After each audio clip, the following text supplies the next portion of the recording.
WNBA Finals. And so I'll leave it there. I mean, I'm just obviously disheartened. You know, I'm a human too. I have a family. I have 2 kids who are devastated by these comments. And so all I'll say is just, you know, it's obviously been a tough. The WNBA appears to have made a decision that could seriously harm its future. If recent reports from inside league offices are accurate, the league may have taken a step that is very hard to undo.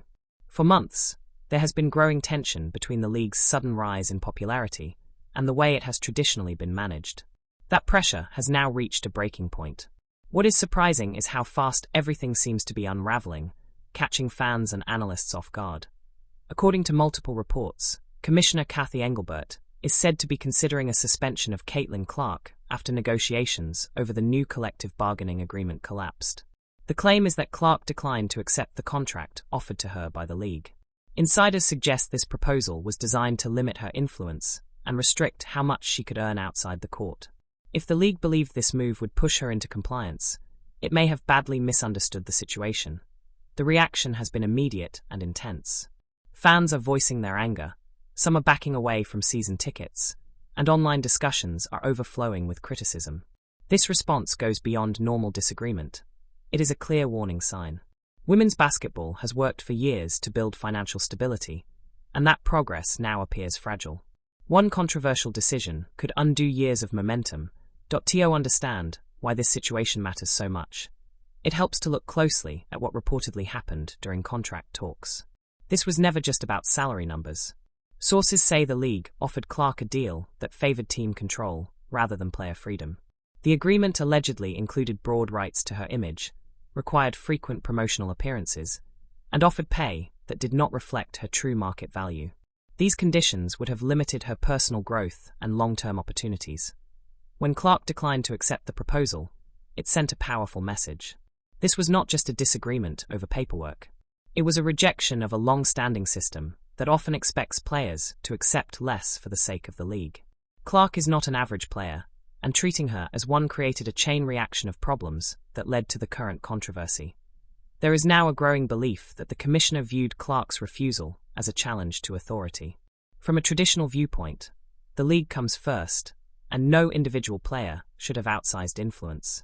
The reported suspension is being described as a way to remind Clark who is in charge. This type of response may have worked in the past, but today's sports environment has changed. Modern athletes are no longer just players, they are business brands. Caitlin Clark is already operating at that level. Trying to pressure her through league penalties does little to weaken her position. Instead, it highlights how much the league depends on her presence. When influence flows both ways, control becomes much harder to enforce. The financial reality makes this even clearer.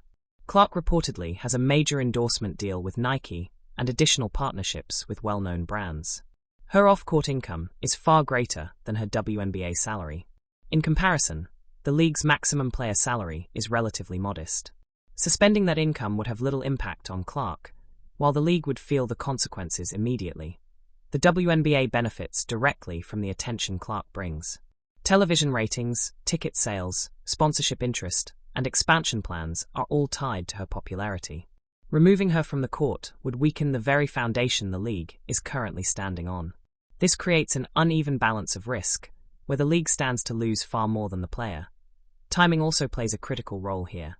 The players' union has already opted out of the current labor agreement, driven in part by the revenue surge linked to Clark's arrival. Players want a fairer share of the growing income. At the same time, Clark is reportedly being challenged for seeking better terms for herself. This contradiction has created visible tension among players and leadership. Many players understand what is at stake. If Clark's influence disappears, the recent financial gains may vanish as well. Benefits like improved travel arrangements and higher salaries depend on sustained revenue. Alienating the league's biggest draw threatens all of that progress. There is also growing concern about outside competition. New professional leagues are offering players ownership opportunities and higher average pay. If Clark feels undervalued or restricted, she has alternatives.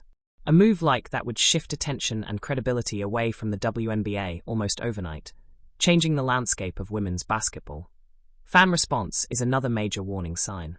Many of the new viewers Clark attracted are loyal to her, not to the league itself. These fans are not deeply rooted in league history. If she is sidelined, many will simply stop watching.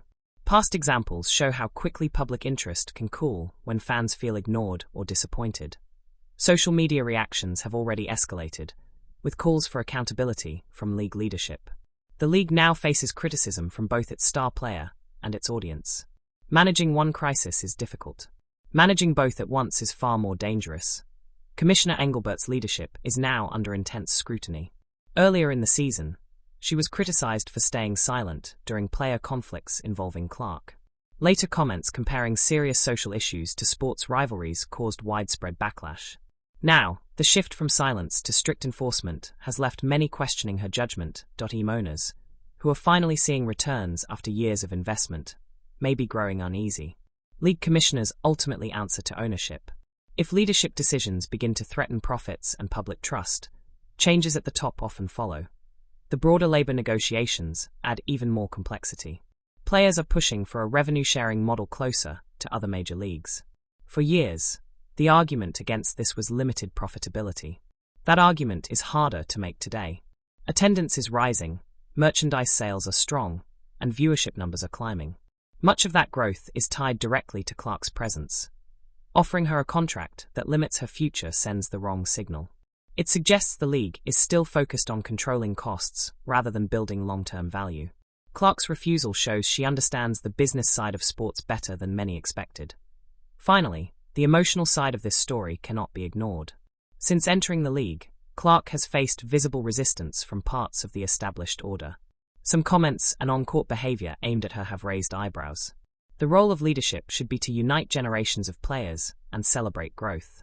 Instead, the reported suspension gives the impression of taking sides, that if this situation is handled poorly, the damage could last for years. The league stands at a crossroads. Partnership and progress could secure its future. Control and conflict could put everything at risk.